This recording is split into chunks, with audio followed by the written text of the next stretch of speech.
विपक्ष के पास कोई मुद्दे नहीं है। आज उत्तर प्रदेश में योगी आदित्यनाथ सरकार ने डबल इंजन के कारण गरीब जनता को जिस तरह का लाभ पहुंचाया है, उस लाभ के सामने विपक्ष के पास कोई आज डेटा नहीं है, कोई रिकॉर्ड नहीं है, अपनी सरकार से तुलना नहीं कर सकते हैं। इसलिए जानबूझ करके हल्ला बोलने का प्रयास करेंगे, जानबूझ करके सदन को बाधित करने का प्रयास करेंगे, जैसा अब तक वो करते आए हैं।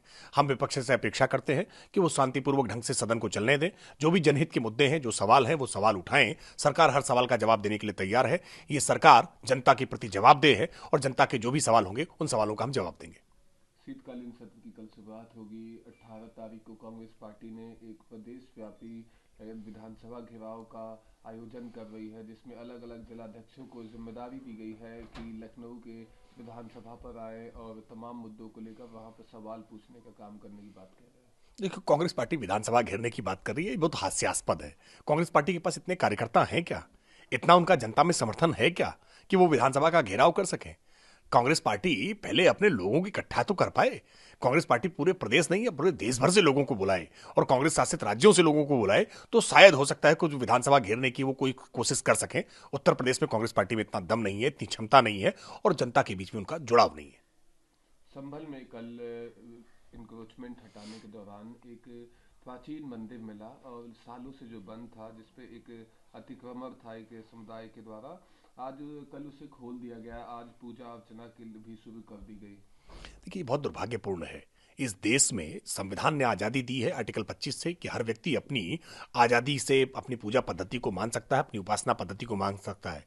लेकिन देश में सरकारें कुछ ऐसी बनी जो मजहबी तुष्टीकरण के लिए जानबूझ करके सनातन पर, हिंदू पर हमला करने का प्रयास करती रही है। हिंदू मंदिरों को लेकर के हमेशा उनको धूल दूषित कर देना, उनको बंद कर देना, उनकी पूजा पद्धति पर विराम लगा देना, इस तरह के प्रयास किए गए हैं। लेकिन आज जब देश में नरेंद्र मोदी जी की सरकार है, उत्तर प्रदेश में योगी आदित्यनाथ जी की सरकार है, तो सबको अपनी आस्था का अधिकार मिल रहा है और इसी क्रम में संभल में ये मंदिर मिला है। ये मंदिर दिखाता है कि कैसे हिंदुओं पर अत्याचार होते रहे। सीएम योगी ने कल एक भाषण के दौरान कहा कि हम राम मंदिर बनाने वालों का कहीं ना कहीं सम्मान करते हैं और ताजमहल बनाने वालों के हाथ काट दिए गए थे। देखिए, हिस्टोरिकल फैक्ट्स है, इस हिस्टोरिकल फैक्ट से कोई आंखें नहीं चुरा सकता है।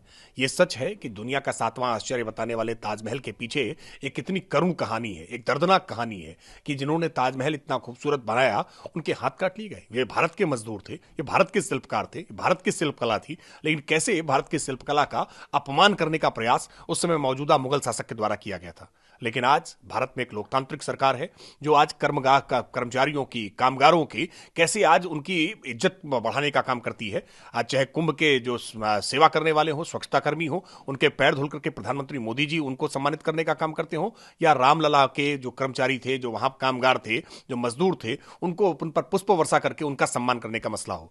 हम आज सबको सम्मान देने का काम करते हैं। सबका साथ, सबका विकास, सबका विश्वास और सबका प्रयास में यकीन करते हैं।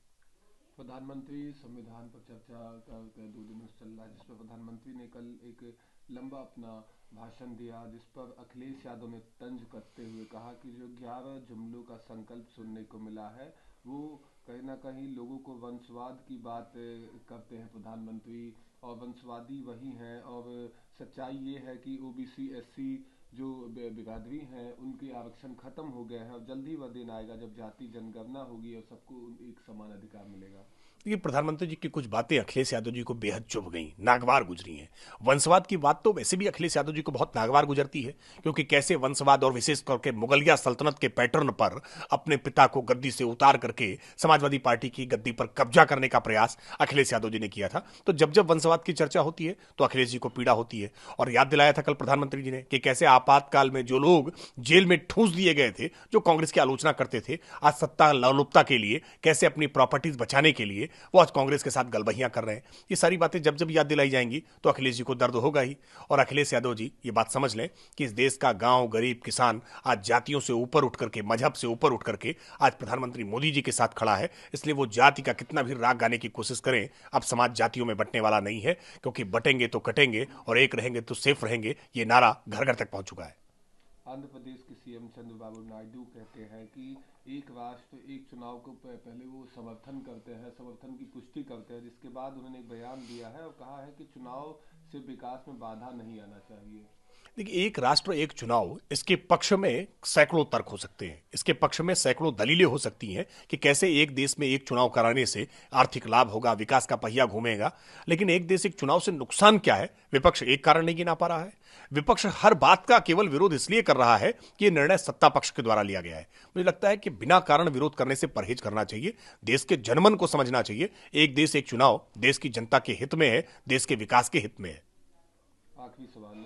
प्रधानमंत्री मोदी कल संसद भवन में संविधान पर कहीं ना कहीं अपना अभिभाषण चर्चा कर रहे थे, जिसके बाद वायनाड की सांसद और कांग्रेस लीडर प्रियंका गांधी ने उनके भाषण को कहीं ना कहीं बोरिंग बताया और कहा कि ये बात कुछ रचनात्मक भाषण के अंदर में नहीं मिला और पूरा बोर कर दिया।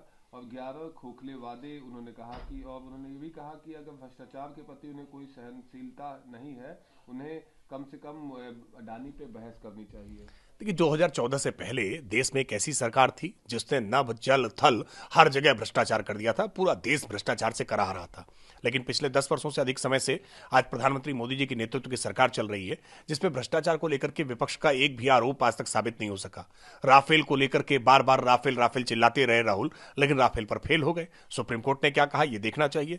भ्रष्टाचार को लेकर के जीरो टॉलरेंस की नीति आज प्रधानमंत्री मोदी जी ने लागू की है, इससे भ्रष्टाचारियों में हड़कंप है। और प्रियंका वाड्रा जी, जो संविधान की प्रतियों को लहराना एक फैशन मानती हैं, उस संविधान को खोलकर कभी पढ़ना नहीं चाहती हैं। इसीलिए संविधान दिवस पर अगर संविधान को लेकर के कोई कार्यक्रम किया जा रहा है, संविधान को अगर मनाने की बात की जा रही है, तो ये उनको नागवार गुजर रही है। संविधान को ना मानने वाले लोग संविधान पर किसी कार्यक्रम को आयोजित होने से प्रसन्न नहीं हो सकते।